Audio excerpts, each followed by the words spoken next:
media is, you ever heard of CT Fletcher? No, CT You Fletcher. never heard of CT Fletcher? Oh, her now. Well, it's actually a dude. It's a dude. Oh, His name is CT Fletcher. Yeah, I forget the girl's name. It begins with a K, but I always forget how to pronounce her name. I don't want to ruin it. But how did you stumble across becoming a figure competitor? I have an interesting story, actually. Yeah, share, please. I'm very interested.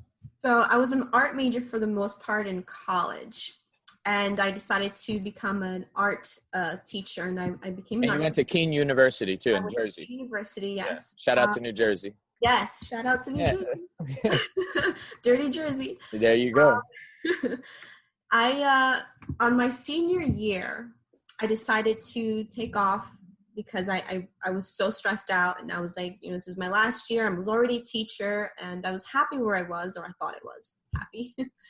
I started working at Ballet Sports Club in Clark, New Jersey, which is not there anymore, unfortunately. And I fell in love with the fitness industry. It was almost like teaching, because you're teaching somebody how to be healthy. You think people know how to be healthy, but they really don't. And a lot of people listen to what's on television or what's on social media, and a lot of that's not true. And I was like, oh my God, if only I knew so much more, I can help them. So that year, instead of finishing my senior year, I decided to go to school for personal training. I originally did it for myself because I was overweight. I was on the verge of being a type 2 diabetic. I was suffering from PCOS, which is polycystic cyst syndrome. And a lot of females are suffering from this now. I've learned that has a lot to do with how you eat and how you take care of yourself. And on that year, as I was learning personal training, I was also trying to take care of myself. And I kept going on social media, kept learning on fitness industries and stuff like that. And I stumbled onto National I'm sorry, God, so sorry. I'm losing my chain of thought. I stumbled upon NPC, which is a National Physique Committee, and I've learned about figure competitors. And I've learned that bodybuilders and figure competitors, also people who do physique and bikinis, they eat clean. They're all about clean eating and working out in the proper way without hormones and shortcuts. Like, there's no shortcuts. And I wanted to do this without doing shortcuts. There was so much going on at the time. I was a Team Beachbody coach at the time, and I sold P90X and Insanity and all that stuff. I even taught it myself. But I knew that there was more out there, and I needed to learn more and be more broad. So I finished my senior year the following year, and I decided to quit teaching. Like, I went to school for teaching, and I decided not to teach anymore. I wanted to do the fitness industry. Nice. I learned so much about myself first. I made myself like my own puppet.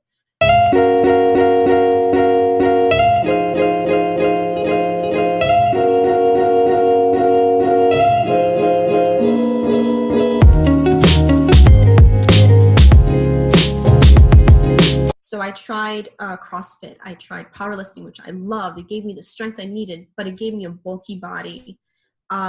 And then I tried bodybuilding. And as soon as I did bodybuilding, I kept talking to other fitness professionals about bodybuilding. And slowly, as I was Googling other women who were doing figure, I'd want to do figure because figure wasn't bulky like bodybuilding, and it wasn't too skinny like bikini. It was kind of like in the middle. And I loved that physique. I felt it looked healthy and beautiful, and I still can have my curves. I still want to have like Latina body, but healthier and fitter.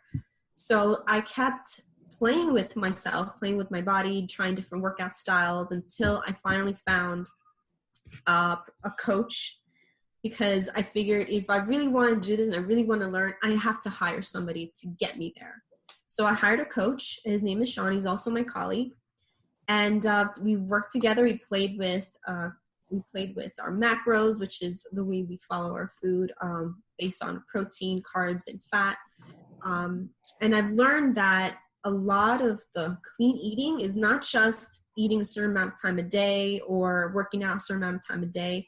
It has a lot to do with a lot of other things, like increasing your sleep, taking time to nap, prioritizing yourself. That's number one thing I struggled with, was prioritizing myself, putting myself first.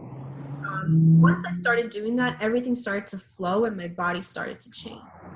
So people think that it's just eating or working out. It's really not just that. It's a lot more than that. And the more my body started to change, the more I realized, yeah, I can do figure. And I kept aiming for figure. Anything I So, lacked, I kept working on it. all right, that's awesome. Now, you said you were overweight. I I was. wanna dissect this a little bit because the Zykira actually told me a little bit that you was overweight. I actually looked at your website a little bit. I saw some pictures on there, Mhm. and to me, it looks like you photoshopped it. And you guys Oh, need to go trust to me. yeah, no, but you guys need to go to Talina's Fitness .com and look at the pictures on there.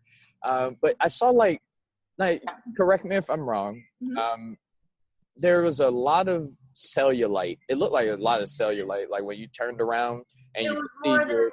the photo shows.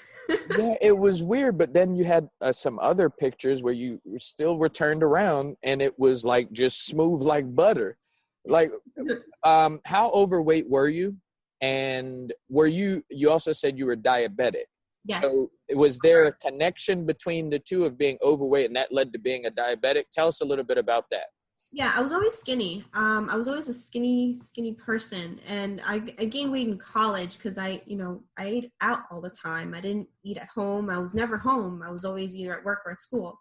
So, what I was told when I was 27, I was told that I couldn't have kids if I continued being overweight. And mind you, I was much more overweight than I was before that picture. I was just always embarrassed to take pictures.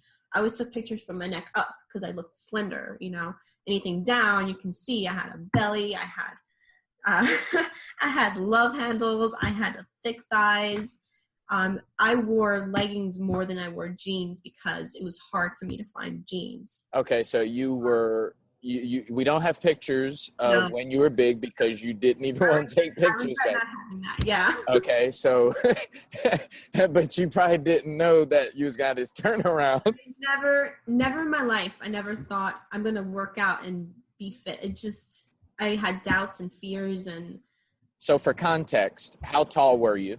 I was 5'2". 5'2", and how? Okay, and how heavy were you? In that photo, I was 160, The photo we can't see. How big did you get?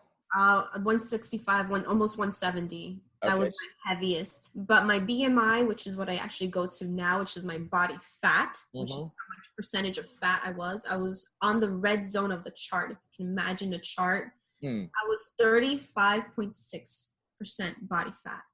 That's like on the red line. I wish I had a chart to show you, but there's like a red chart, which is like danger zone. There's a green chart, which is like, or yellow probably, which is like okay. Green is normal, and then there's like health, blue, which is like athletes. And I've always wanted to be blue because I was like, I want to be an athlete, but I have this career that I want to pursue, and I was juggling too much at the time too. I didn't know how to prioritize my life, my health, I should say. Did So you know you were overweight? Did you have heavy breathing? I always wonder. Like, I had this Uber driver, right? I had this Uber driver not too long, maybe a month or two ago. I did a YouTube video on it because it made me feel bad for myself. Because yeah, this guy, his stomach, like his seat was leaned all the way back, like leaned back, and it was slid all the way back. And when he was driving, his stomach was on the steering wheel. Like, and you can hear it when he was making a left, it was rubbing all on his stomach. Like, it was huge. And I felt bad because I didn't ask him about it, mm-hmm. because it seemed like he only had but so much longer to live. Like, I started questioning, like, will we get to the destination on time? Yeah. But and then I was like, I'm kind of a skinny, medium, some people say an athletic build. Mm-hmm. And I don't think about it until somebody says something about it. So my question for you is, did you realize you were overweight and did you just accept it? Or like, tell us about like you being overweight. I accepted it because This moment is not about tap water nor your favorite bottled water. This is about alkaline water. Call a distributor today to discuss finance options. 1-800-660-9431. Change your water, change your life. Now back to your favorite podcast.